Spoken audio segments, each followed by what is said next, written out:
সরকারকে বলবো, আপনি ভালো কাজ করতেছেন, যুদ্ধ বিমান কিনতেছেন, একটা ভালো একটা চুক্তি করেন, যাতে আমরা জোর গলায় বলতে পারি ভারত আমাদের একমাত্র শত্রু।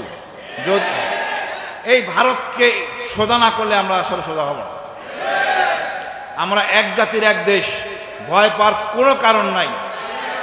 ও 18 কোটি, ওর এক জাতি নাই 18 কোটি, যিনি আমাদের সীমান্তে যুদ্ধ করতে আসবে।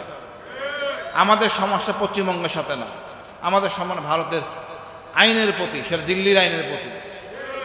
আমরা ইনশাআল্লাহ সব কিছু প্রতিহত করতে পারবো। ওনারা উস্কানি দিচ্ছেন জঙ্গিরা ক্ষমতায় আসবে, তো তোমার সমস্যা কোথায়? আমরা যদি জঙ্গি নিয়ে কমফোর্টেবল থাকি, তোমার তো সমস্যা হওয়ার কথা না। জঙ্গি তো তোমরা মুসলমান মারো, আমরা তো কোনো হিন্দুকে মারি না। জঙ্গি হলো অন্য ধর্মের লোকরা। আমরা বলতেও লজ্জা পাই যে আমাদের প্যালেস্টাইন মুসলমানরা মারা যায়, আমরা বলতে পারি না তারা জঙ্গি। এই দাড়ি টুপি পড়লে আমরা জঙ্গি। আমরা জঙ্গি নিয়ে বসবাস করবো দরকার হলে।